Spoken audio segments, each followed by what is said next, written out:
مناسب نہیں تھا جس طرح انہوں نے ٹویٹ کیا. ان کے پاس آئینی راستہ موجود تھا آرٹیکل 75 کا. اگر ان کا ان بلز کے ساتھ اختلاف تھا جیسے ماضی میں انہوں نے دیگر بلز پہ آبجیکشن لگا کے واپس پارلیمان کو بھیج دیا ہے, اس بل کو بھی وہ اسی طرح کرتے ہیں. یہ کیا بات ہے کہ سائن بھی نہیں کرنا چاہ رہے اور کچھ کہنا بھی نہیں چاہ رہے اور کہہ رہے ہیں کہ جی ہاں بس واپس بھی. میں سمجھتا ہوں کہ یہ کویسچن آف فیکٹ زیادہ ہے بنسبت کویسچن آف لا کے. لہٰذا صدر جو ہے وہ آرٹیکل 50 کے تحت پارلیمان کا حصہ ہے. سینٹ کی رولز کے تحت کمیٹی آف دا ہول بنتی ہے جس میں پورا سینٹ جو ہے وہ کمیٹی میں تبدیل ہو جاتا ہے.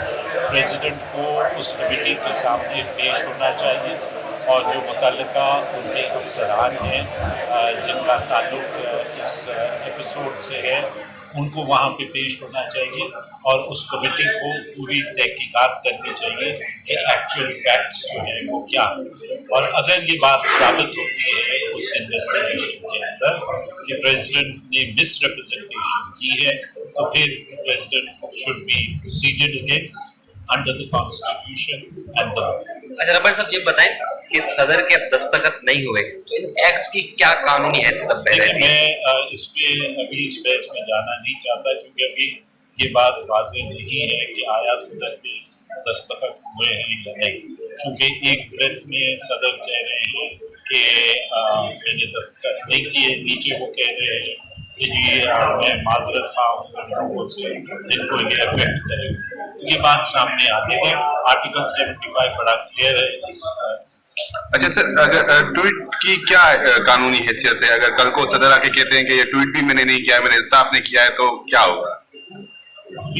جو حالات چل رہے ہیں اس میں تو کچھ بھی ہو سکتا ہے. یہ بھی ہے کہ اگر ان کے خلاف کوئی کارروائی ہوتی ہے تو ان کا ہاؤس تو مکمل نہیں ہے, کوئی نیا صدر کہتے ہیں جی ہاؤس تو مکمل نہیں ہے, وہ کہتے ہیں کہ میرا انتخابی ہاؤس جو ہے مکمل نہیں ہے. ہاؤس تو سینٹ تو مکمل ہے اور سینٹ جو ہے وہ انکوائری کر سکتا ہے کیونکہ پارلیمان جو ہے وہ 3 چیزوں پہ مشتمل ہے آرٹیکل 50 کے تحت: نیشنل اسمبلی, سینٹ اور صدر. اور سینٹ جو ہے وہ مکمل ہے, سینٹ فنکشنل ہے, سینٹ انکوائری کر سکتا ہے.